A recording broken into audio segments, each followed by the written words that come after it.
This is a visual hook, and this is the biggest lesson I've learned after working with 40 plus startups for the past 1 year. मेरी observation में सिर्फ वही startups ने grow किया जो इस principal पे चल रहे थे। आइए इस प्रिंसिपल को समझते हैं। ज़्यादातर लोगों को लगता है कि growth is a one big leap, but हकीकत में ऐसा नहीं है। What constant improvement cycle really is कि आप ग्रेजुअली, स्लोली और सिस्टमेटिकली थोड़ी थोड़ी इम्प्रूवमेंट्स करते हैं ताकि आप अपने आप को और अपने सिस्टम्स को बेहतर कर सकें, ताकि जो सर्विस या प्रोडक्ट आप बनाते हैं या बिज़नेस आप खड़ा कर रहे हैं उसमें आप इम्प्रूवमेंट ला सकें।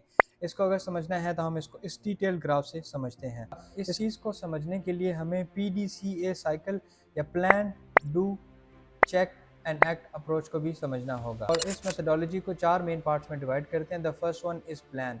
प्लान में आप आइडेंटिफाई करते हैं what the problem is and what could be the possible solutions you can implement ताकि आप उस प्रॉब्लम को सॉल्व कर सकें। Do is the most important aspect of it, जहाँ पर you just execute whatsoever the plan that you have made, and then you move on to the third stage, that is check.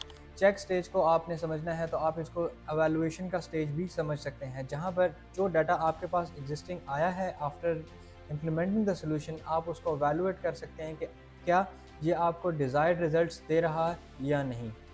Then the fourth stage is act. Act में जो भी final result आपके पास आया है आप उसे standardise करते हैं और पूरे बिजनेस में इम्प्लीमेंट करते हैं। इसको समझने के लिए हम एक रियल लाइफ एग्जांपल भी ले लेते हैं। मिसाल के तौर पे आपका एक बिजनेस है जहां पर आपको एक पर्टिकुलर प्रॉब्लम फेस करने को मिल रही है। आप क्या कर सकते हैं, you can identify the problem then divide the solution. उस सोल्यूशन को आप एक small number of clients, customer या परसेंटेज ऑफ डाटा पे अप्लाई करेंगे।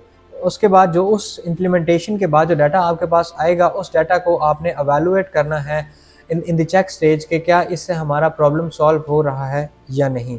एंड इन द लास्ट, अगर तो वो आपका प्रॉब्लम सॉल्व कर रहा है, you can simply document it और उसको आप फुल स्केल जो ऑपरेशन है उस पर अप्लाई कर सकते हैं। But in case you realise कि ये प्रॉब्लम सॉल्व नहीं हो रहा, then you can simply tweak the execution according to the circumstances और आप उसको फर्दर दोबारा से इम्प्लीमेंट कर सकते हैं। द प्रॉब्लम इज़ कि मोस्ट बिजनेसेस और फाउंडर्स इसको एक ही बार अपने बिजनेस में इम्प्लीमेंट करते हैं और वो स्टैग्नेटेड रहते हैं in terms of their growth.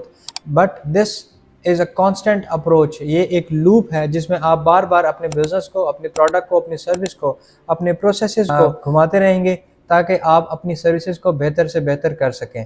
And according to James Clear, अगर आप 1% इम्प्रूवमेंट भी करते हैं every single day, after 1 year you would have improved 37 times। अगर आप एक स्टार्टअप फाउंडर हैं और आपने कोई सोल्यूशन इम्प्लीमेंट किया और आपने उसे बेहतर रिजल्ट्स देखे, please do share with us in the comment section.